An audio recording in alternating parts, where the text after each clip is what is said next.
चलिए, आज आपको ले चलते हैं भारत के नेशनल हाईवे की धूल भरी सड़कों पर, जहां एक कहानी ने जन्म लिया। ये कहानी सिर्फ एक ट्रक ड्राइवर की नहीं, बल्कि हिम्मत, ईमानदारी और एक साधारण से इंसान के असाधारण बदले की है। जरा सोचिए, एक लंबा सुनसान हाईवे, गाड़ियां अपनी रफ्तार में हैं और उसी के किनारे बना है एक ढाबा जो थके हारे ड्राइवरों को 2 पल का सुकून और रोटी देने का वादा करता है।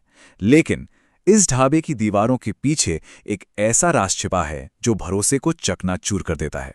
तो हमारी कहानी का पहला पड़ाव है ये धोखे का हाईवे, और इस धोखे का अड्डा है शेर-ए-पंजाब ढाबा।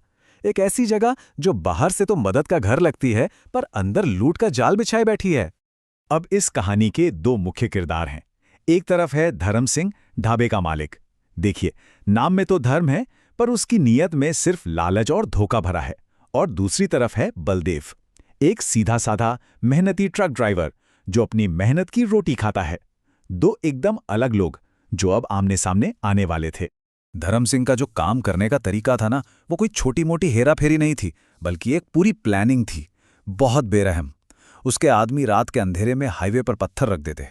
अब जैसे ही कोई गाड़ी रुकती, वो लोग चुपके से या तो टायर फाड़ देते या इंजन में कुछ गड़बड़ कर देते।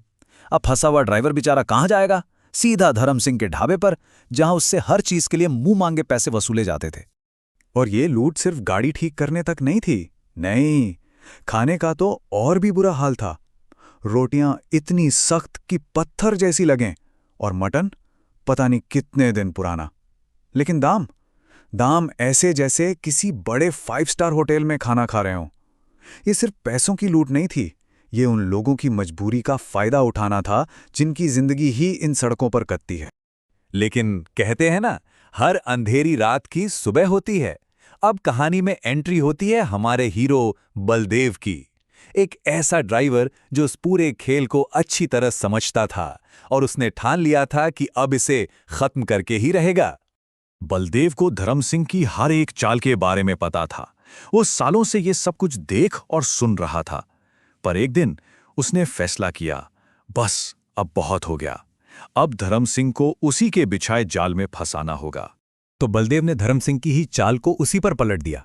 उसने सड़क पर पत्थर देखे और उन्हें हटाने का नाटक करने लगा। जैसे ही धर्म सिंह के आदमी उसका टायर फाड़ने आए, बलदेव ने उन्हें रंगे हाथों पकड़ लिया।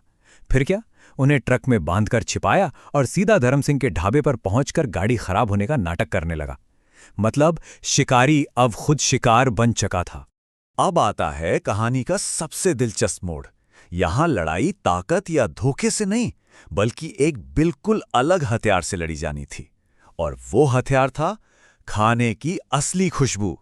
जब धर्म सिंह ने अपना बासी मटन उसे चखने को कहा, तो बलदेव ने साफ मना कर दिया। बोला, तुम्हारा मटन मुझे पचेगा नहीं। और इसके बजाय उसने अपना छोटा सा स्टोव निकाला और खुद खाना बनाने बैठ गया। ये एक छोटा सा कदम था, लेकिन इसका असर बहुत बड़ा होने वाला था। बलदेव ने ताज़ा मटन और अपनी पत्नी प्रीति के सिखाए हुए मसालों के साथ खाना बनाना शुरू किया। और देखते ही देखते हाईवे की हवा में एक ऐसी जबरदस्त खुशबू फैली कि कोई भी उसे नजरअंदाज नहीं कर सकता था। ये सिर्फ खाने की महक नहीं थी, ये ईमानदारी की महक थी, जो धर्म सिंह के झूठ को चुनौती दे रही थी। भाई, अच्छी और सच्ची चीज की तरफ तो हर कोई खिंचता है। धर्म सिंह के बेस्वाद खाना खा रहे दूसरे ड्राइवर्स भी उस खुशबू की तरफ खिंचे चले आए। सब बलदेव के पास जमा हो गए और उसके खाने की तारीफ करने लगे।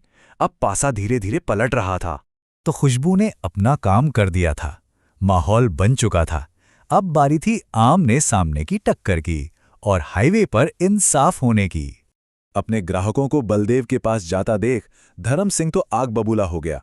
वो चिल्लाया, मेरे ढाबे के सामने खड़ा होके मेरे ही ग्राहकों को भड़का रहा है। उसे लगा कि वो बलदेव पर चिल्लाकर उसे डरा देगा, पर वो ये नहीं जानता था कि उसका सच सामने आने वाला है। धर्म सिंह के गुस्से के जवाब में बलदेव बिल्कुल शांत रहा। उसने बस एक सवाल पूछा, मैं झूठ नहीं बोल रहा, मैं तो सबूत के साथ बात कर रहा हूं, सबूत देखना है? बस ये एक सवाल धर्म सिंह के झूठ के पूरे किले को गिराने के लिए काफी था।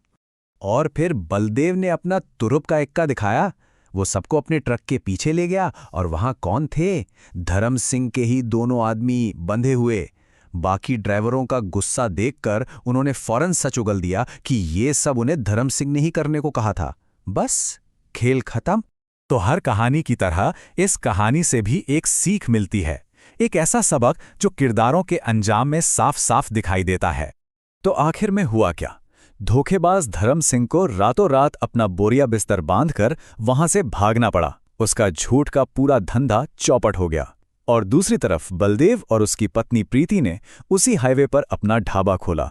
उनकी ईमानदारी और मेहनत रंग लाई और प्रीति का ढाबा सभी ड्राइवरों की सबसे पसंदीदा और भरोसेमंद जगह बन गया। तो ये कहानी हमें क्या सिखाती है? एक बहुत सीधी और सिंपल सी बात कि दूसरों को तकलीफ देकर, उन्हें धोखा देकर कमाया गया पैसा कभी नहीं टिकता। आखिर में जीत हमेशा मेहनत और सच्चाई की ही होती है। ये कहानी हमें एक बहुत ज़रूरी सवाल पर सोचने के लिए मजबूर करती है। ये बात सच है कि ईमानदारी का रास्ता अक्सर लंबा और मुश्किलों भरा होता है, लेकिन उस रास्ते पर चलकर जो मंजिल मिलती है, क्या वो धोखे के शॉर्टकट से मिली किसी भी चीज़ से हमेशा बेहतर नहीं होती? इस पर ज़रूर सोचिएगा।